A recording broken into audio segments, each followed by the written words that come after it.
it's a funny old community, the MMA community, but they seem to forget really fast when someone cheats. Yeah, yeah, yeah. Because unfortunately, we have the task of fighting him straight after his drug ban. Um, um, Perhaps you can argue that he doesn't deserve that, that privilege. Yeah. Because he's a cheat. Yeah. But at the end of the day, because Israel has kind of looked up to him. I think he makes reference to this in different interviews he's done, but he's kind of like always looked up to him as a fighter. Yeah. But that can be dangerous if you have to eventually fight the person. If you're always putting them on a pedestal and stuff, that can be psychologically quite dangerous. But the fact that that person's been a drug cheat makes that easy to break down. So I've made Israel fully aware that that person's a cheat, and that helps me with my job at the end of the day, which is to break down his, whatever it is in Israel's head, whatever image Israel's put on his head, and I'm sure it's a great one, obviously, because you kind of idolize that person. But the MMA community is a funny old thing, because you take someone like Lance Armstrong, who's been completely and utterly destroyed and ousted. Yeah. But you take someone like Anderson Silva, and everybody is willing to make allowances and sweep things under the table. It's weird. Brock Lesnar. Yeah, and Brock Lesnar. Like no one, everybody's really quick to forget in the MMA community. Yeah. But Lance Armstrong can't walk down the street anymore without someone ridiculing him. Yeah. Same crime, both sports, but in the MMA community it seems to be a little bit, people take it a little bit differently. It's kind of weird. I find that kind of weird. Because that person should, in my opinion, should not be doing the sport anymore. Yeah. Because that's not even his first time, it's his second ban. Yeah, it's crazy. You would carry on from there. What about the John Jones thing? You've still got it in your system, or you've just put it in your system and been caught with it again? Let me just say this, that there's some questions that need to be answered. Yeah. Because you did one test and you got caught and you got banned, and then you did 6 more tests, nothing came up. One test just before the fight, and then something came up. How does it happen? Yeah, exactly. What happened to the 6 tests? Were they not administered properly, or were they? What's going on? There's questions that need to be answered, and I'm sure that'll come out in the wash. But there's definitely something suspicious going on with that. So, straight up and down, you're fighting a fighter, and he's got stuff in his system. Yeah. That's it for you? You pull your fighter out? In an ideal world with better incentives, yes. But there is no incentives for me to pull my fighter out.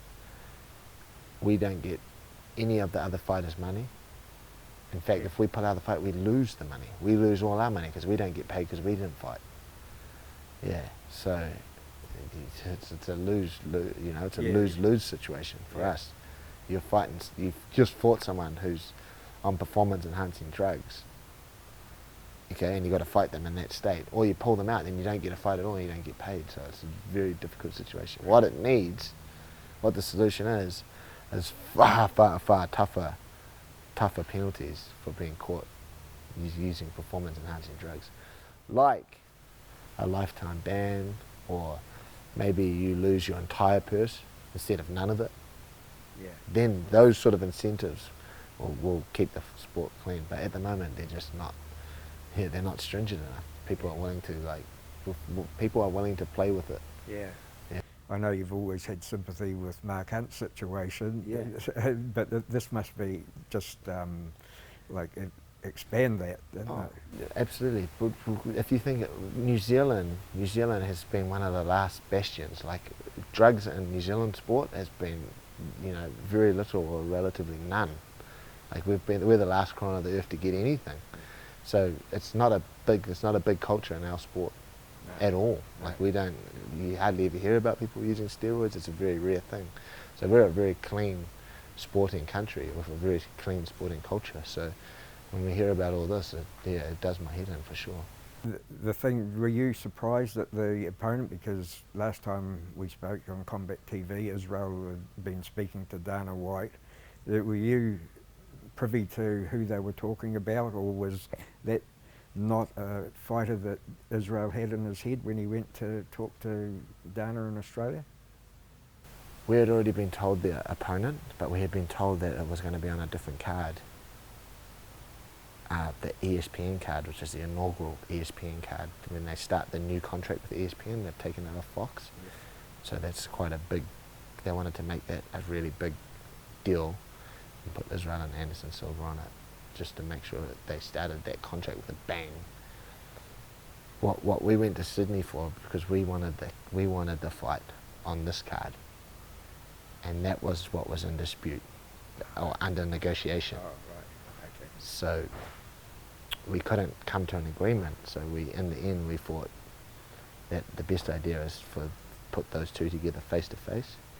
Israel can give the reasons why he thinks he should have Anderson Silva versus himself on the same card as the actual title fight.